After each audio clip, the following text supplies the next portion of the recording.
ہاتھ جوڑ کے عرض کرتا ہوں، مسلمان ہیں، پورے مسلمان بن جائیں۔ جب پورے مسلمان بن جائیں گے پھر دیکھیں اللہ آپ پر کرم کیا کرتا ہے۔ خرد نے کہہ بھی دیا لا الہ تو کیا حاصل، دل و نگاہ مسلمان نہیں تو کچھ بھی نہیں۔ اگر کوئی یہ نہ کہہ سکے کہ میں 24 گھنٹے اپنے آپ کو گناہوں سے بچاؤں گا تو وہ کس درجے کا مسلمان؟ عقیدہ تو ٹھیک ہے، ایمان تو ہے، لیکن تقویٰ حاصل نہیں۔ یہ تقویٰ نہ ہونے کی وجہ سے ہی شیطان لوگوں پر کنٹرول کرتا ہے اور انہیں گناہوں کی طرف راغب کرتا ہے۔ ایک اللہ والے سے کسی نے پوچھا کہ ولی بننے کا کوئی آسان راستہ بتائیں، بندہ آسانی سے ولی بن جائے۔ انہوں نے کہا کبھی ہوائی جہاز پہ سفر کیا ہے؟ مرید نے کہا جی کیا ہے۔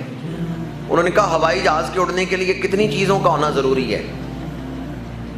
مرید نے کہا 3 چیزیں ضروری ہیں، پائلٹ ماہر ہو جو ہر طرح کے موسم میں جہاز اڑا سکتا ہو، ماہر پائلٹ۔ دوسری چیز یہ ہے کہ جہاز میں پٹرول جو ہے نا وہ وافر ہو، فضا میں جہاز میں پٹرول گھٹ نہ جائے، پٹرول وافر ہو۔ اور تیسری چیز ہے اسٹیم۔ جب آپ جہاز میں بیٹھتے ہیں تو کچھ دیر ویسے وہ انجن چلائے رکھتے ہیں، وہ انجن اسٹیم کو بناتا ہے، اسٹیم بھرتا ہے۔ جب وہ اسٹیم بھری جاتی ہے کیا وہ فراٹا لے سکتا ہے فضا میں، جہاز اڑ سکتا ہے جہاز ہوا میں؟ جب وہ اسٹیم تیار ہو جاتی ہے تب اسے رن وے پہ دوڑاتے ہیں۔ اب ماہر پائلٹ بیٹھا ہوا ہے، پٹرول بھی وافر ہے، اسٹیم بھی بھری گئی ہے، رن وے پہ جہاز آ گیا ہے، پائلٹ نے رن وے پہ جہاز دوڑایا ہے۔ این اس وقت کسی دشمن نے فائر کیا اور اسٹیم نکل گئی، وہ جس سے جہاز نے فراٹا بھرنا تھا نا، جو چھلانگ لگانی تھی فضا میں، وہ اسٹیم نکل گئی۔ تو کیا پائلٹ کے بیٹھنے کا کوئی فائدہ ہوگا؟ نہیں۔ پٹرول کے جہاز میں موجود ہونے کا کوئی فائدہ ہوگا؟ کیونکہ اسٹیم ہی نکل گئی ہے جس سے اس نے اڑنا تھا۔ آپ لوگ ہم سب الحمدللہ مومن ہیں، ایمان ہمارے دل میں وہ پائلٹ موجود ہے جو نیکی کے راستے پر چلانے کی دعوت دیتا ہے۔ پھر محبت بھی ہے آپ کے دل میں، اللہ اور اس کے رسول کی محبت جو آپ کو مسجد میں لے آئی، آپ نے قرآن کی تلاوت کی، آپ نے نماز جمعہ پڑھی، اسٹیم بھری گئی۔ اب آپ نے معاشرے میں جانا ہے تو قرب خدا کی منزلیں طے کرنی ہیں، لیکن شیطان کیا کرتا ہے؟ این اس وقت جب اسٹیم بھری گئی، جذبہ آ گیا دل میں کہ میں نے اب چلنا ہے نیکی کے راستے پہ، شیطان گناہوں کا فائر کرتا ہے، اسٹیم نکل جاتی۔ وہ جو ذہن بنا ہوتا ہے نا نیکی اختیار کرنے کا ذہن، وہ قائم نہیں رہتا، وہ اسٹیم نکل گئی۔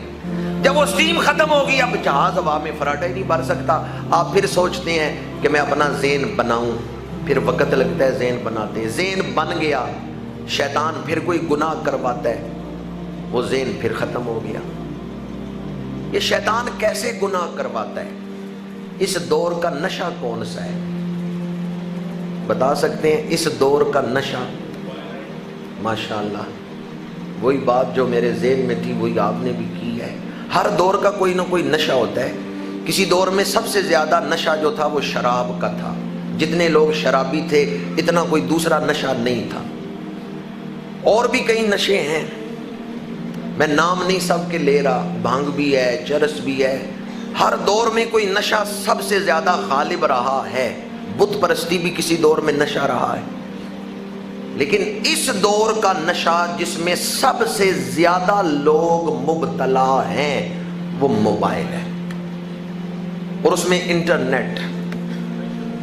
لطف کی بات یہ ہے کہ جو لوگ اس نشے پر لگے ہوئے ہیں، آپ انہیں سمجھاتے رہے بھئی یہ نشہ ہے، وہ ماننے کو تیار ہی نہیں، کیونکہ وہ تو نشے پہ لگ گئے ہیں۔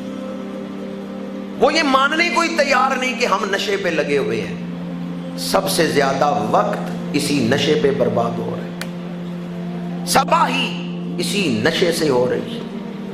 اور طرفہ تماشا یہ ہے، حیرت کی بات یہ ہے کہ لوگ ماننے کو بھی تیار نہیں کہ ہم اس نشے پہ لگے ہوئے ہیں۔